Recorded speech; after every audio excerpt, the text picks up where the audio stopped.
ನಮಸ್ಕೃತ್ಯ ನರಂ ಚೈವ ನರೋತ್ತಮಂ ದೇವೀಂ ಸರಸ್ವತೀಂ ವ್ಯಾಸಂ ತತೋ ಗ್ರಂಥಮುದೀರಯೇ ಯಂ ಪ್ರವ್ರಜಂತಮನುಪೇತಮಪೇತಕೃತ್ಯಂ ದ್ವೈಪಾಯನೋ ವಿರಹಕಾತರ ಆಜುಹಾವ ಪುತ್ರಾ ಇತಿ ತನ್ಮಯತಯಾ ತರವೋಪಿ ನೇದುಃ ತಂ ಸರ್ವಭೂತಹೃದಯಂ ಮುನಿಮಾನತೋಸ್ಮಿ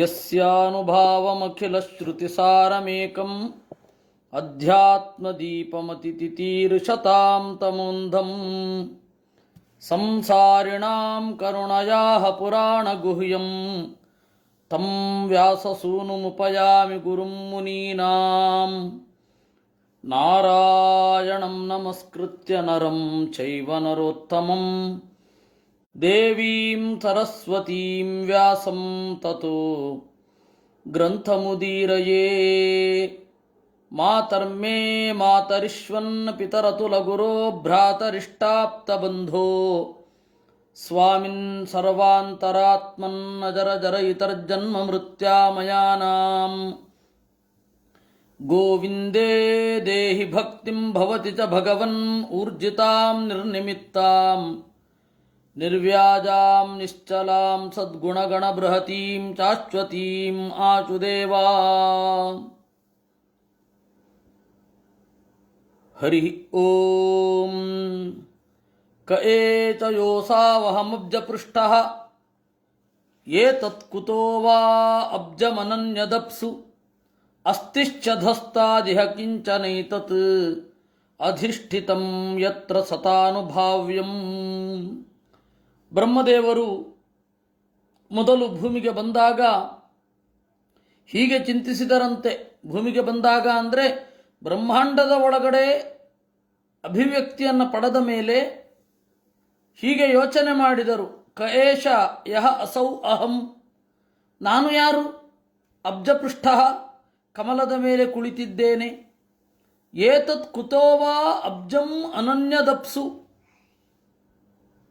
ಅತ್ಯಂತ ಪ್ರಧಾನವಾದ ಈ ಲೋಕದಲ್ಲಿ ಅತ್ಯಂತ ಪ್ರಧಾನವಾದದ್ದು ಯಾವುದು ಅಂತಂದರೆ ಲೋಕ ಸಂಸ್ಥಾನ, ಲೋಕ ವಿನ್ಯಾಸ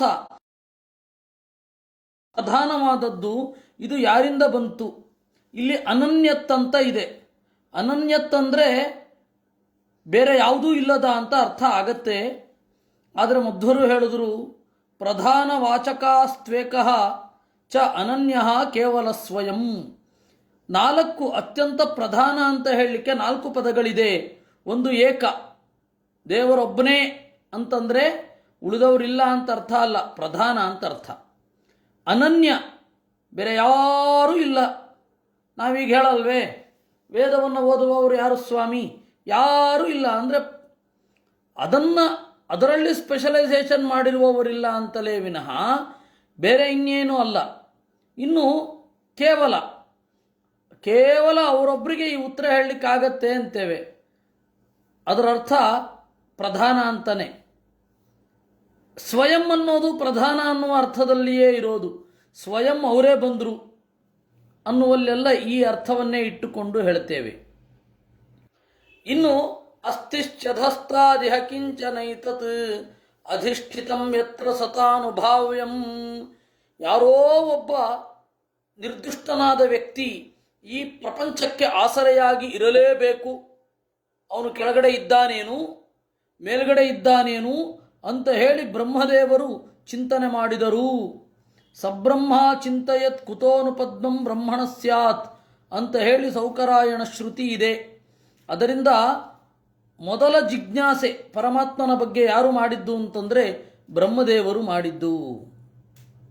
ಹೀಗೆ ಅವರು ಯೋಚನೆ ಮಾಡಿದರು.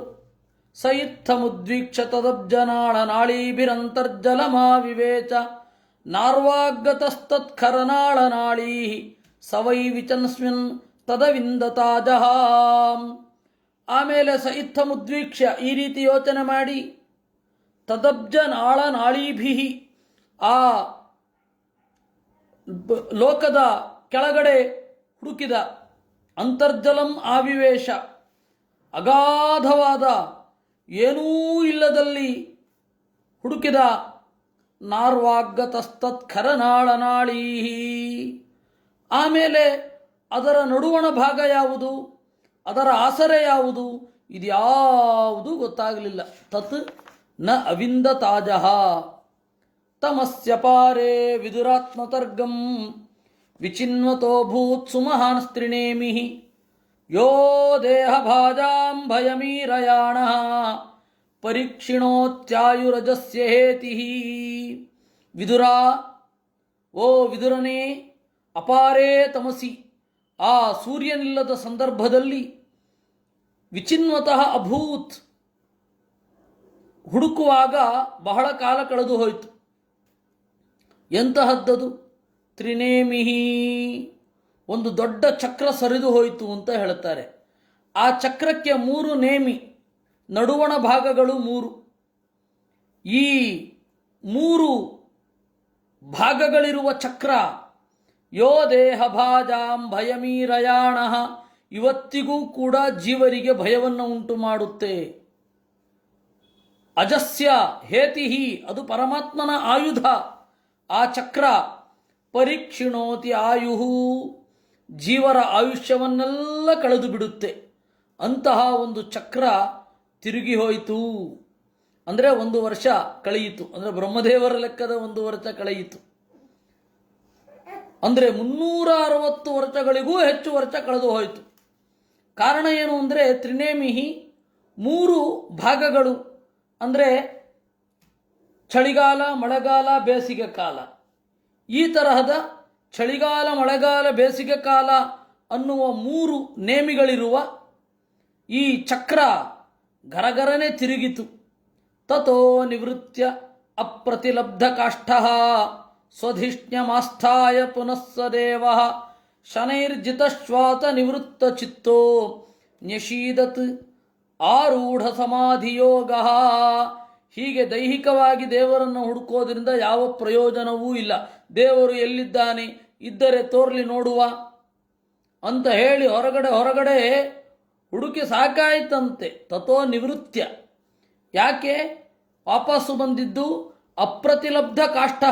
ಕಾಷ್ಠ ಅಂತಂದರೆ ಜಗತ್ತಿನ ಅತ್ಯಂತ ಉತ್ತಮವಾದ ವಸ್ತು, ಅದು ಸಿಗದೆ ಮರಳಿ ಬಂದ. ಸ್ವಧಿಷ್ಣ್ಯಮಾಸ್ಥಾಯ, ತನ್ನ ಕಮಲದ ಒಳಗಡೆಯೇ ಕುಳಿತ. ಶನೈರ್ಜಿತ ಶ್ವಾಸ ನಿವೃತ್ತ ಚಿತ್ತ, ಪ್ರಾಣಾಯಾಮವನ್ನು ಮಾಡಿದ ಅಂತೆ. ಆರೂಢ ಸಮಾಧಿಯೋಗ, ಧ್ಯಾನವನ್ನು ಮಾಡ್ತಾ ನ್ಯಷೀದತ್, ಕುಳಿತ. ಅಂದರೆ ಬಹಳ ಜನ ದೇವರಿದ್ರೆ ಸಿಗಲಿ, ಇವತ್ತಲ್ಲ ನಾಳೆ ಅವನು ನಮ್ಮನ್ನು ಭೇಟಿಯಾಗಿಯಾನು ಅಂತ ಹೊರಗಡೆ ಹುಡುಕಿ ಪ್ರಯೋಜನ ಇಲ್ಲ. ನಾವು ಒಳಗಡೆ ಕೂಡಬೇಕು. ಅದನ್ನು ಬ್ರಹ್ಮದೇವರೇ ಅಭಿನಯಿಸಿ ತೋರಿಸಿದ್ದಾರೆ. ಸ್ವಯಂ ತದಂತರ ಹೃದಯೇವ ಭಾತಂ ಅಪಶ್ಯತಾಪಶ್ಯತಯನ್ನ ಪೂರ್ವಂ ಮೃಣಾಲ ಗೌರಾಯತ ಚೇತ ಭೋಗ ಪರ್ಯಂಕ ಏಕಂ ಪುರುಷಂ ಶಯಾನಂ. ಆಗ ಸ್ವಯಂ ತದಂತರ ಹೃದಯೇ, ಒಳಗಡೆ ಅಂತರ ಹೃದಯದಲ್ಲಿ ಅವಭಾತಂ, ಹೊಳೆದ ಒಂದು ತತ್ವವನ್ನು ಅಪಶ್ಯತ, ಕಂಡ. ಯತ್ ನ ಪೂರ್ವಂ ಅಪಶ್ಯತ, ಅದನ್ನು ಮೊದಲು ಕಂಡಿರಲಿಲ್ಲ, ಅದನ್ನು ಕಂಡ. ಮೃಣಾಲ ಗೌರಾಯತ ಶೇಷ ಭೋಗ ಪರ್ಯಂಕ ಏಕಂ ಪುರುಷಂ ಶಯಾನಂ. ಆಮೇಲೆ ಮೃಣಾಲ ಗೌರ, ಬೆಳ್ಳಗಿರುವ ಶೇಷನ ಮೈಯೆಂಬ ಮಂಚದ ಮೇಲೆ ಮಲಗಿರುವ ಒಬ್ಬ ಪುರುಷನನ್ನು ಕಂಡ. ಫಣಾತಹಸ್ರಾಯುತ ಮೂರ್ಧರತ್ನ ದ್ವಿಭಿರಹತಧ್ವಾಂತ ಯುಗಾಂತತೋಯೇ ಪ್ರೇಕ್ಷಾಂ ಕ್ಷಿಪಂತಂ ಹರಿತೋಪಲಾದ್ರೇ ಸಂಧ್ಯಾಭ್ರನೀವೇ ಉರುರುಗ್ಮಮೂರ್ಧ್ನಃ. ಇಲ್ಲಿ ಕಂಡದ್ದು ಬ್ರಹ್ಮಾಂಡದ ಹೊರಗಡೆ ಎಲ್ಲ ದೇವತೆಗಳ ಸೃಷ್ಟಿಯಾಗಿದೆ. ಮೋಕ್ಷದಲ್ಲಿ ಇರುವ ತನ್ನ ಶ್ವೇತದ್ವೀಪ ಅನಂತಾತನ ವೈಕುಂಠದಲ್ಲಿ ಮುಕ್ತರೊಂದಿಗೆ ಕ್ರೀಡಿಸ್ತಾ ಇರುವ ದೇವರನ್ನು ಕಂಡದ್ದು. ಅದರಿಂದಾಗಿ ಅಲ್ಲಿ ಶೇಷ ಇದ್ದಾನೆ.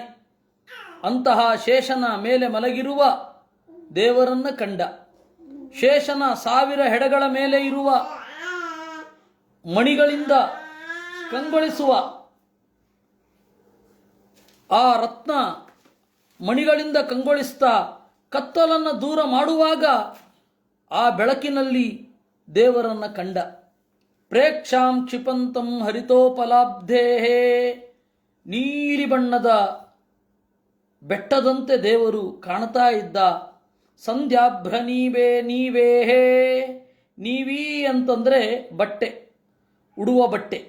ಸಂಧ್ಯಾಭ್ರ ನೀವೇಹೇ, ಹಳದಿ ಬಣ್ಣದ ಬಟ್ಟೆಯುಟ್ಟ. ಉರು ರುಗ್ಮಮೂರ್ಧ್ನಃ, ಬಂಗಾರದ ಕಿರೀಟವನ್ನು ತೊಟ್ಟ ದೇವರನ್ನು ಕಂಡ ಅಂತೆ. ರತ್ನೋದಧೇಹೆ ಓಷಧಿತೌ ಮನಸ್ಯ ವನಸ್ತ್ರಜೋ ವೇಣು ಭುಜಾಂಘ್ರಿಪಾಂಗ್ರೇ ಆಯಾಮತೋ ವಿಸ್ತರತಃ ಸಮಾನದೇಹೇನ ಲೋಕತ್ರಯ ಸಂಗ್ರಹೇಣ. ಆಮೇಲೆ ರತ್ನೋದಧೇಹೆ ಓಷಧಿ ಸೌಮನಸ್ಯ ವನಸ್ರಜ, ಎಲ್ಲ ಹೂವುಗಳು ಅರಳಿರುವ, ಇವತ್ತಿನ ಭಾಷೆಯಲ್ಲಿ ಹೇಳೋದಾದರೆ ಅತ್ಯಂತ ಫ್ರೆಶ್ ಆಗಿರುವ ಹೂಗಳನ್ನು ಹೊಂದಿರುವ ಮಾಲೆ. ಯಾಕೆಂದರೆ ಸೌಮನಸ್ಯ, ಹೂವಿಗೆ ಒಂದು ವಿಶೇಷಣ ಇದೆ, ಸುಮನಸ್ ಅಂತ. ಯಾಕೆಂದರೆ ನೋಡಿದವರ ಮನಸ್ಸನ್ನು ಅರಳಿಸುತ್ತೆ. ಆದ್ದರಿಂದಾಗಿ ಹೂಗಳೆಲ್ಲ ಅರಳಿರೋದನ್ನು ನೋಡಿದ್ರೆ ಮನಸ್ಸು ಅರಳುತ್ತೆ.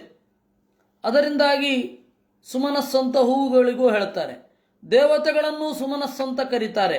ಯಾಕೆ ಅಂತಂದರೆ ಒಳ್ಳೆಯ ಮನಸ್ಸು ಅವರದಿರುತ್ತೆ. ಆದ್ದರಿಂದ ಆ ತರಹದ ವನಮಾಲೆಯನ್ನು ಹೊತ್ತ ವೇಣು ಭುಜಾಂಘ್ರಿಪಾಂಗ್ರೇ, ಆಮೇಲೆ ಉದ್ದವಾದ ಉರುಟಾದ ತೋಳುಗಳಿರುವ, ಆಯಾಮತೋ ವಿಸ್ತರತಃ ಸಮಾನ ದೇಹೇನ ಲೋಕತ್ರಯ ಸಂಗ್ರಹೇಣ, ಉದ್ದದಲ್ಲಿ ಅಗಲದಲ್ಲಿ ದೇವರ ದೇಹ ಒಂದೇ ರೀತಿಯಾಗಿರುತ್ತೆ. ಅಂದರೆ ಕೈಗಳನ್ನು ಅಗಲಿಸಿ ನಿಂತಾಗ ಆ ಅಗಲ ಎಷ್ಟು ಬರುತ್ತೋ ಅದೇ ಉದ್ದವೂ ಆಗಿರಬೇಕು.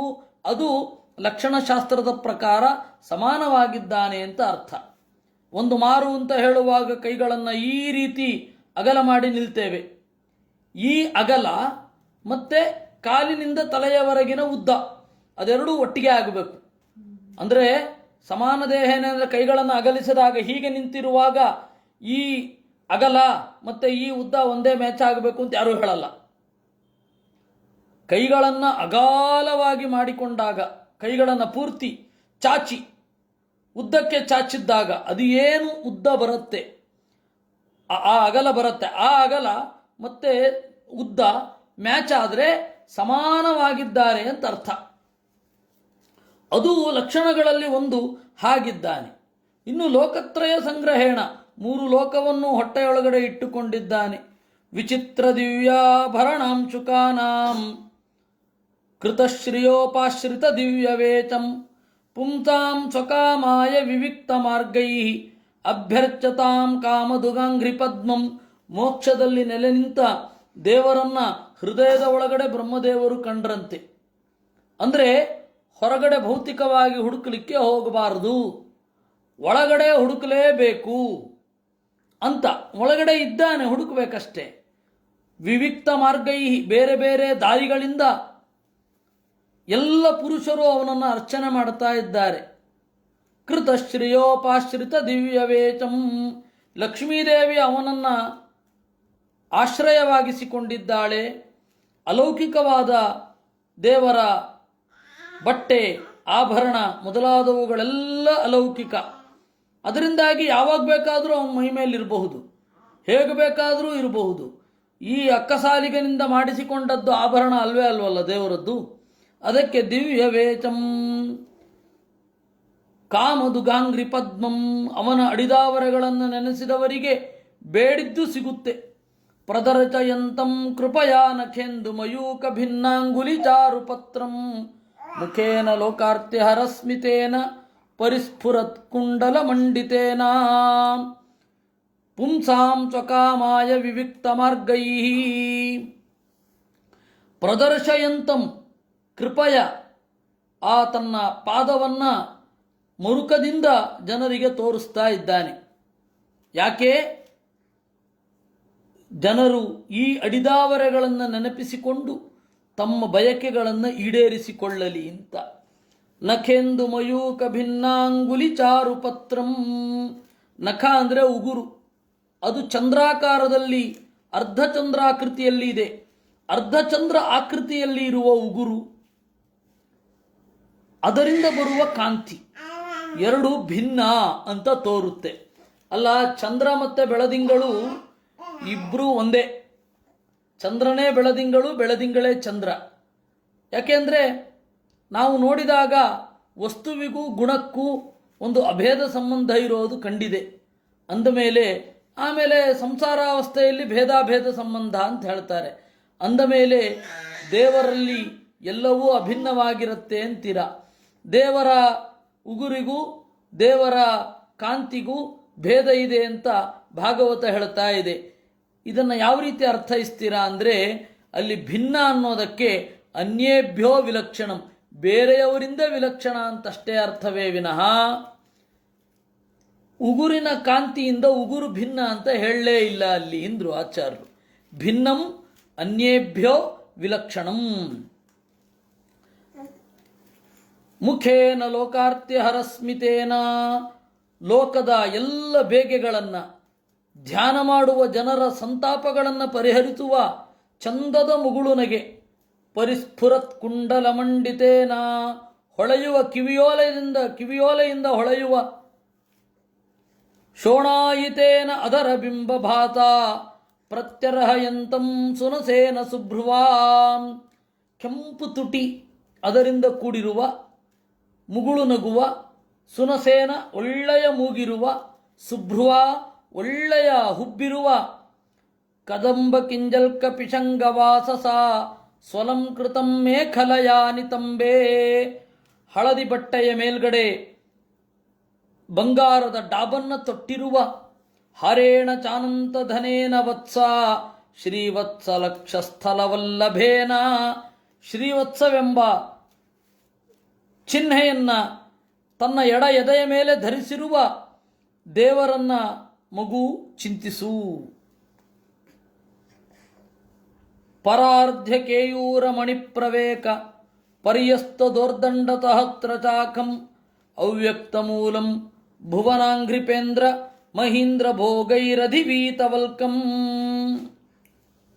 ಪರಾರ್ಧ್ಯ ಹೊಳೆಯುವ, ಕೇಯೂರ ತೋಳಬಂದಿಯ ಒಳಗಡೆ ಇರುವ ಮಣಿ, ತೋಳಬಂದಿ ಅಂತ ಇಲ್ಲಿ ಹಾಕೊಳ್ತಾ ಇದ್ರು. ನೀವು ಇಂದಿಗೂ ನಾಟಕದಲ್ಲೆಲ್ಲ ನೋಡಿರಬಹುದು. ಇಲ್ಲಿ ತೋಳಿಗೆ ಈ ರೀತಿ ಒಂದು ಹಾಕಿಕೊಳ್ಳೋದು, ಅದೊಂದು ವಿನ್ಯಾಸ ಬೇರೆ ಬೇರೆ ಥರ ಇರುತ್ತೆ ಅಂತ ಇಟ್ಕೊಳ್ಳಿ. ಅದರ ನಡುವೆ ಒಂದು ಒಳ್ಳೆಯ ರತ್ನ ಇರುತ್ತೆ. ಆ ರತ್ನದಿಂದ ಇಡೀ ದೋರ್ದಂಡ ಸಹಸ್ರ ಶಾಖಂ, ದೇವರ ಸಾವಿರಾರು ಕೈಗಳು ತೋಳುಗಳು ಚೆನ್ನಾಗಿ ಕಾಣಿಸ್ತಾ ಇತ್ತು. ಅವ್ಯಕ್ತ ಮೂಲಂ ಭುವನಾಂಘ್ರಿಪೇಂದ್ರಂ ಅಹೀಂದ್ರ ಭೋಗೈ ಅಧಿವೀತ ಕಲ್ಪಂ. ಅವ್ಯಕ್ತ ಮೂಲಂ, ಅವ್ಯಕ್ತ ಅಂದರೆ ಇಲ್ಲಿ ತಿಳಿಯದ ಅಂತ ಅರ್ಥ ಮಾಡಲಿಕ್ಕಿಲ್ಲ. ಅವ್ಯಕ್ತ ಅಂದರೆ ಪ್ರಕೃತಿ, ಪ್ರಕೃತಿಗೆ ಮೂಲವಾಗಿದೆ ಅಂತ ಅರ್ಥ. ಅವ್ಯಕ್ತ ಮೂಲಂ ಭುವನಾಂಘ್ರಿಪೇಂದ್ರ ಮಹೀಂದ್ರ ಭೋಗೈ ಅಧಿವೀತವಲ್ಕಂ. ಎಲ್ಲ ಅನಂತ ಶೇಷರ ಮೈಗಳಿಂದ ಸುತ್ತಿಕೊಂಡಿರುವ ದೇವರನ್ನ ಚಿಂತಿಸಬೇಕು. ಈ ಅವ್ಯಕ್ತ ಮೂಲಂ ಅನ್ನೋದಕ್ಕೆ ಮಧ್ವರು ಒಂದರ್ಥ ಹೇಳಿದ್ರು, ಪ್ರಕೃತಿಗೆ ಮೂಲಭೂತವಾದದ್ದು ಅಂತ. ಎಲ್ಲಿದೆ ಹಾಗಂತ? ಮೋಕ್ಷ ಧರ್ಮದಲ್ಲಿಯೇ ಇದು ಇದೆ ಎಂದರು. ತಸ್ಮಾತ್ ಅವ್ಯಕ್ತಮುತ್ಪನ್ನಂ ತ್ರಿಗುಣಂ ದ್ವಿಜಸತ್ತಮ ಅಂತ ಮೋಕ್ಷ ಧರ್ಮದಲ್ಲಿ ಇದೆ. ದೇವರು ಅವ್ಯಕ್ತವನ್ನು ಹುಟ್ಟಿಸಿದ್ದಾನೆ. ಅವ್ಯಕ್ತ ಅಂದರೆ ಪ್ರಕೃತಿ. ಯಾಕೆಂದರೆ ಪ್ರಕೃತಿ ಕಂಪ್ಲೀಟ್ಲಿ ನಾಟ್ ನೋನ್. ನೀವೇನೇ ಪ್ರಯತ್ನ ಪಟ್ಟರು, ಏನೇ ಎಫರ್ಟ್ ಹಾಕಿದರೂ ತಿಳಿಯದೇ ಉಳಿದದ್ದು ಇದ್ದೇ ಇರುತ್ತೆ. ಅದರಿಂದಾಗಿ ತಿಳಿಯದೇ ಉಳಿದದ್ದು ಅನ್ನುವ ಅರ್ಥದಲ್ಲಿ ಅವ್ಯಕ್ತ ಅಂತ ಕರೀತಾರೆ. ಈ ದೇವರು ಅವ್ಯಕ್ತ ಮೂಲ, ಪ್ರಕೃತಿಗೆ ಮೂಲ. ಪ್ರಕೃತಿ ಅವ್ಯಕ್ತ ಅನ್ನೋದು ಎಲ್ಲರಿಗೂ ಗೊತ್ತೇ ಇದೆ. ಎಷ್ಟೇ ವಿಜ್ಞಾನಿಗಳು ಏನೇ ಮಾಡಿದ್ರೂ ಅದು ತಿಳಿಯದೇ ಉಳಿದದ್ದು ಇದ್ದೇ ಇರುತ್ತೆ. ಅಷ್ಟೇ ಅಲ್ಲ, ಪ್ರಕೃತಿಯ ಯಾವುದೇ ಶಾಖೆಯಲ್ಲಿ ಪರಿಶ್ರಮ ಪಡ್ತಾ ಇದ್ದರೆ ಅದು ಮುಗಿಯೋದೇ ಇಲ್ಲ. ನೀವು ಯಾವ ಪ್ರಕೃತಿಯ ಶಾಖೆಯನ್ನು ತೆಗೆದುಕೊಳ್ಳಿ, ಆಯುರ್ವೇದವನ್ನು ತೆಗೆದುಕೊಳ್ತೀರೇ, ನ್ಯಾಯಶಾಸ್ತ್ರವನ್ನು ತೆಗೆದುಕೊಳ್ತೀರೇ, ಯಂತ್ರವಿಜ್ಞಾನವನ್ನು ತೆಗೆದುಕೊಳ್ತೀರಾ, ಬಟ್ಟೆಯ ನೈಗೆಯನ್ನು ತೆಗೆದುಕೊಳ್ತೀರಾ, ಮಡಿಕೆ ಮಾಡೋದನ್ನು ತೆಗೆದುಕೊಳ್ತೀರಾ, ಮಣ್ಣಿನ ಬಗ್ಗೆ ನೋಡ್ತೀರಾ, ಕೃಷಿ ವಿಜ್ಞಾನವನ್ನು ನೋಡ್ತೀರಾ, ಅರಣ್ಯ ವಿಜ್ಞಾನವನ್ನು ನೋಡ್ತೀರಾ, ಭೂವಿಜ್ಞಾನದಲ್ಲಿ ನೋಡ್ತೀರಾ, ಲೋಹ ವಿಜ್ಞಾನದ ಬಗ್ಗೆ ಹೋಗ್ತೀರಾ. ಎಲ್ಲವೂ ಕೂಡ ಅನಂತವಾದ ಶಾಸ್ತ್ರವನ್ನು, ಅನಂತವಾದ ತಿಳುವಳಿಕೆಯನ್ನು ಹೊಂದಿ ಎಷ್ಟೇ ಓದಿದ್ರೂ ಇನ್ನೂ ಓದಿಲ್ಲ ಅನ್ನುವ ತೃಪ್ತಿ. ಜ್ಯೋತಿಷವೇ, ವೈದ್ಯವೇ, ನ್ಯಾಯವೇ, ಯಾವ ಶಾಖೆ ಇದು ಪೂರ್ತಿ ನಮಗೆ ತಿಳಿದಿದೆ ಅಂತ ಎದೆತಟ್ಟಿ ಹೇಳಬಲ್ಲವರಿದ್ದಾರೆ ಹೇಳಿ? ಅವನು ವಿವೇಕಿಯಾಗಿರಬೇಕು. ಅವಿವೇಕಿಗಳು ಸ್ವಲ್ಪ ತಿಳಿದುಕೊಂಡು ಕೂಡಲೇ ನಂಗೆ ಗೊತ್ತಿದೆ ಅಂತ ಹೇಳ್ತಾರೆ. ಹಾಗಲ್ಲ, ಒಬ್ಬ ಅದರಲ್ಲಿ ಬಹಳಷ್ಟು ಪರಿಶ್ರಮ ಪಟ್ಟು ಪ್ರಾಮಾಣಿಕವಾಗಿ ಪ್ರಯತ್ನ ಪಟ್ಟ 80-70 ವರ್ಷಗಳಾಗಿರುವ ಒಬ್ಬ ವ್ಯಕ್ತಿ ಒಂದು ಕ್ಷೇತ್ರದಲ್ಲಿ ಆಳವಾಗಿ ಸಾಧನೆ ಮಾಡಿರ್ತಾನೆ. ಅವನು ಹೋಗಿ ಕೇಳಿ, ಏನಪ್ಪ ನೀನು ಓದುವ ಸಬ್ಜೆಕ್ಟು, ನೀನು ಪ್ರಸಿದ್ಧಿ ಪಡೆದಿರುವ ಸಬ್ಜೆಕ್ಟಲ್ಲಿ ನಿನಗೆ ಪೂರ್ತಿ ಗ್ರಿಪ್ ಇದೆಯಾ ಅಂತಂದರೆ ಇಲ್ಲ, ಇನ್ನೂ ನಾನು ಅದಕ್ಕೆ ಪ್ರಯತ್ನ ಪಡ್ತಾ ಇದ್ದೇನೆ ಅಂತಲೇ ಹೇಳ್ತಾನೆ. ಯಾಕೆಂದರೆ ಅದು ಅವನ ದೊಡ್ಡಸ್ತಿಕೆ ಅಂತಲ್ಲ, ಪ್ರಕೃತಿಯ ಅಗಾಧತೆಯನ್ನು ತಿಳ್ಕೊಂಡಿದ್ದಾನೆ ಅಂತ ಬೇಕಾದ್ರೆ ಅವನ ದೊಡ್ಡಸ್ತಿಕೆ ಇರುತ್ತಷ್ಟೆ. ಹೀಗಾಗಿ ಎದೆ ತಟ್ಟಿ ಹೇಳಬಲ್ಲವ ಯಾರೂ ಇಲ್ಲ. ಅದಕ್ಕೆ ಅವ್ಯಕ್ತಂ ಅಂದರು. ಅಂತಹ ಅವ್ಯಕ್ತಕ್ಕೆ ಕಾರಣನಾಗಿರುವ ದೇವರನ್ನು ಚಿಂತಿಸಬೇಕು. ಭುವನಾಂಘ್ರಿಪೇಂದ್ರಂ, ಈ ಭೂಮಿಯನ್ನುವ ಲೋಕವೆಂಬುವ ಮರಕ್ಕೆ ಅವನು ಒಡೆಯ. ಈ ಅಂಘ್ರಿಪ ಅಂತ ಒಂದು ಶಬ್ದ, ಮರ ಅನ್ನೋದಕ್ಕೆ ಕಾಲಿನಿಂದ ಕುಡಿಯುತ್ತೆ. ಸಂಸ್ಕೃತದಲ್ಲಿ ಮರಕ್ಕೆ 2 ಶಬ್ದ, ಪಾದಪ ಅಥವಾ ಅಂಘ್ರಿಪ ಅಂತ. ಪಾದಪ ಅಂದರೆ ಪಾದೈಪಿಬತಿ, ನಾವೆಲ್ಲ ಬಾಯಿನಿಂದ ಕುಡಿತೇವೆ. ನಾವು ಮೇಲ್ಗಡೆ ತೆಗೆದುಕೊಂಡದ್ದು ಕೆಳಗಡೆ ಹೋಗುತ್ತೆ. ವೃಕ್ಷದ್ದು ಉಲ್ಟಾ, ಕೆಳಗಡೆ ಹಾಕಿದ್ದು ಮೇಲ್ಗಡೆ ಬರುತ್ತೆ, ಅದು ನಾವು ತಿಂತೇವೆ. ಹೀಗಾಗಿ ಅಂಘ್ರಿಪೇಂದ್ರ ಅಂತ. ಹಾಗೆ ಈ ಭೂಮಿ ಅನ್ನೋದು ಕಾಲಿನ ಸ್ಥಾನದಲ್ಲಿದೆ. ದೇವತೆಗಳಿಗೆಲ್ಲ ಆಹುತಿ ಮೊದಲಾದವುಗಳೆಲ್ಲ ಹೋಗೋದು ಕೆಳಗಡೆಯಿಂದ ಅಂತ. ಅದರಿಂದಾಗಿ ಲೋಕದಲ್ಲಿ ಜನರ ಕರ್ತವ್ಯ ಅದು ಎಲ್ಲಿಗೆ ಸಲ್ಲುತ್ತೆ ಅಂತಂದರೆ ಭೂಮಿಗೆ ಸಲ್ಲುತ್ತೆ. ಆ ಭೂಮಿ ಎಂಬ ಪಾದದಿಂದ ಕೆಳಗಡೆ ಹೀಗೆ ಮೇಲ್ಗಡೆ ಹೋಗುತ್ತೆ ದೇವತೆಗಳಿಗೆ ಹವಿಸ್ಸು ಮೊದಲಾದವುಗಳೆಲ್ಲ. ಅದಕ್ಕೆ ಮರ ಅಂದರು. ಆ ಮರವನ್ನು ಅಂಘ್ರಿಪೇಂದ್ರ ಅಂದರು. ಬಹಳ ವಿಚಿತ್ರ ಇವೆಲ್ಲ.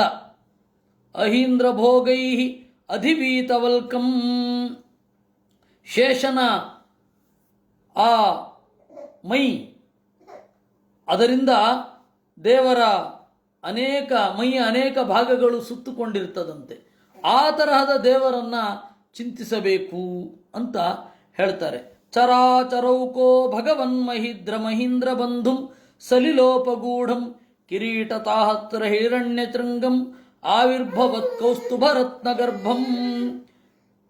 ಚರ ಅಂದರೆ ಓಡಾಡುವ ಪ್ರಾಣಿಗಳು, ಅಚರ ಅಂತಂದರೆ ಓಡಾಡದ ಪ್ರಾಣಿ. ಈ ಎಲ್ಲ ಓಡಾಡದ ಪ್ರಾಣಿಗಳ ನೆಲೆಯಾಗಿರುವ ಕಿರೀಟ ತಾಹತ್ರ ಹಿರಣ್ಯ ಶೃಂಗಂ, ಸಾವಿರಾರು ಕಿರೀಟಗಳನ್ನು ಹೊತ್ತಿರುವ ಅಹೀಂದ್ರ ಬಂಧುಂ, ಶೇಷನ ಗೆಳೆಯನಾಗಿರುವ ಸಲಿಲೋಪಗೂಢಂ, ಅಗಾಧವಾದ ಪರಮಾಣು ಸಮುದ್ರದಲ್ಲಿ ಮಗ್ನನಾಗಿರುವ ಪರಮಾತ್ಮನನ್ನು ಚಿಂತಿಸಬೇಕು. ನಿವೀತ ಮಾಮ್ನಾಯ ಮಧುವ್ರತಾಶ್ರಯ ಸ್ವಕೀರ್ತಿಮಯ್ಯಾವನಮಾಲಯ ಹರಿಂ ಸೂರ್ಯೇಂದ್ರ ವಾಯುವಜ್ಞಗಮತ್ರಿಧಾಮಭಿ ಪರಿಕ್ರಮತ್ರಾಧನ ಕೈರ್ದುರಾತದಂ. ನಿವೀತಂ ಆಮ್ನಾಯ ಮಧುವ್ರತಾಶ್ರಯ ಸ್ವಕೀರ್ತಿಮಯ್ಯ ವನಮಾಲಯ. ದೇವರ ವನಮಾಲೆ ಏನಿದೆ ಅದು ದೇವರ ಕೀರ್ತಿಯೇ. ಆ ವನಮಾಲೆ ಇದೆಯಲ್ಲ, ಹೆಗಲಿನಿಂದ ಹಿಡಿದು ಕಾಲಿನವರೆಗೆ ಇಳಿಬಿದ್ದಿರುವ ಮಾಲೆ.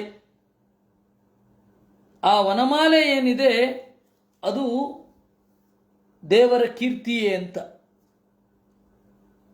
ಅಲ್ಲಿ ದುಂಬಿಗಳು ಓಡಾಡ್ತಾ ಇವೆ. ಯಾವ ದುಂಬಿ?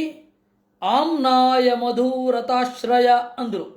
ವೇದವೆಂಬ ದುಂಬಿಗಳು ಓಡಾಡ್ತಾ ಇವೆ ಅಂದರೆ ವನಮಾಲೆಯ ಹರಹು ಎಷ್ಟಿದೆ, ದುಂಬಿ ಒಂದು 4-5 ಓಡಾಡ್ತಾ ಇರುತ್ತೆ. ಅಂದರೆ ವೇದಗಳು ದುಂಬಿಯಂತೆ, ದೇವರ ಕೀರ್ತಿ ವನಮಾಲೆಯಂತೆ ಅಂತಂದರೆ ವೇದಗಳು ಎಷ್ಟರ ಮಟ್ಟಿಗೆ ದೇವರನ್ನ ಹೇಳಲಿಕ್ಕಾಗೋದಿಲ್ಲ. ಅದರಿಂದಾಗಿ ಮಧುವ್ರತಾಶ್ರಯ ಸ್ವಕೀರ್ತಿಮಯ್ಯ ವನಮಾಲಯ ಇದು ಧ್ಯಾನದ ಅತ್ಯಂತ ಸೊಗಸಾದ ಪ್ರಕ್ರಿಯೆ. ಈ ತರಹದ ದೇವರು ಸೂರ್ಯೇಂದು ವಾಯುವಜ್ಞಗಮತ್ರಿಧಾಮಭಿ ಪರಿಕ್ರಮತ್ ಪ್ರಾಧನಕೈರ್ದುರಾತದಂ. ನೋಡಿ, ಸೂರ್ಯ, ಇಂದು ಚಂದ್ರ, ವಾಯು, ಅಗ್ನಿ ಇವುಗಳಿಂದ ದೇವರನ್ನ ಆರಾಧನೆ ಮಾಡಬೇಕು. ಇವರ ಮೂಲಕವಾಗಿ ದೇವರನ್ನ ಆರಾಧನೆ ಮಾಡಬೇಕು. ಇವರೆಲ್ಲರೂ ಕೂಡ ಪ್ರಾಧಾನಿಕರು, ದೇವರ ದ್ವಾರಪಾಲಕರು. ಸೂರ್ಯ, ಚಂದ್ರ ಇವರೆಲ್ಲರೂ, ವಾಯು, ಅಗ್ನಿ ಇವರು ಕೇವಲ ಈ ಲೋಕದ ಪಾಲನೆ ಮಾಡ್ತಾ ದಿಕ್ಕುಗಳ ಒಡೆಯರು ಮಾತ್ರ ಅಲ್ಲ, ಕಡೆಗೆ ಇವರೆಲ್ಲರೂ ಕೂಡ ದ್ವಾರಪಾಲಕರೂ ಹೌದು. ಅವರ ಅನುಗ್ರಹ ಇಲ್ಲದೆ ದೇವರನ್ನ ನಾವು ತಿಳಿಯಲಾಗುವುದಿಲ್ಲ. ಈ ಎಲ್ಲ ದ್ವಾರಪಾಲಕರನ್ನ ಭಕ್ತಿಯಿಂದ ಆರಾಧನೆ ಮಾಡಿದ್ರೆ ಇವರನ್ನು ತಿಳಿಲಿಕ್ಕಾಗ್ತದೆ. ಅದಕ್ಕೆ ಸೂರ್ಯನನ್ನ ಶಾಸ್ತ್ರಗಳಲ್ಲಿ, ಧರ್ಮಶಾಸ್ತ್ರಗಳಲ್ಲೆಲ್ಲ ಸೂರ್ಯನನ್ನ ಕುರಿತು ಅಪಚಾರ ಮಾಡಬಾರದು ಅಂತ.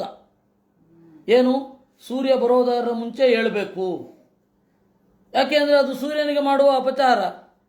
ಆಮೇಲೆ ಸೂರ್ಯ ಇದು ಮಳೆಯನ್ನು ಬೈಯೋದು, ಛ ದರಿದ್ರ ಮಳೆ ಅಂತನ್ನೋದು, ದರಿದ್ರ ಬಿಸಿಲು ಅಂತನ್ನೋದು, ನಮ್ಗೈಲಾಗಲ್ಲ ಅಂತ ಹೇಳಬಹುದೇ ವಿನಃ ಮಳೆಯನ್ನು ಬೈಯೋದಲ್ಲ. ಯಾಕೆಂದರೆ ಅದೆಲ್ಲ ದೇವರ ಕ್ರಿಯೆಗಳು. ದೇವರ ಅಣತಿಯಂತೆ ದೇವತೆಗಳು ಈ ಭೂಮಿಗೆ ಕೊಡ್ತಾ ಇರತಕ್ಕಂತಹ ಕ್ರಿಯೆಗಳು. ಅದನ್ನು ಬೈಯೋದು ಅಂದ್ರೇನು? ಆಮೇಲೆ ಸೂರ್ಯನಿಗೆ ಎದುರಾಗಿ ಮಲಮೂತ್ರ ವಿಸರ್ಜನೆ ಮಾಡೋದು ಅತ್ಯಂತ ದೊಡ್ಡ ಅಪರಾಧಗಳಲ್ಲಿ ಒಂದು ಅಂತ. ಮೊದಲೆಲ್ಲ ಅದಕ್ಕೆ ಬೇಗ ಮಾಡ್ತಾ ಇದ್ದು,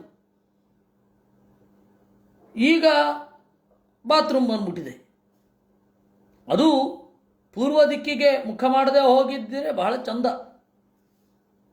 ಇದೆಲ್ಲ ಏನಂತ ಹೇಳಿದ್ರೆ ಅವರಿಗೆ ಸಲ್ಲಿಸತಕ್ಕಂತಹ ಗೌರವ.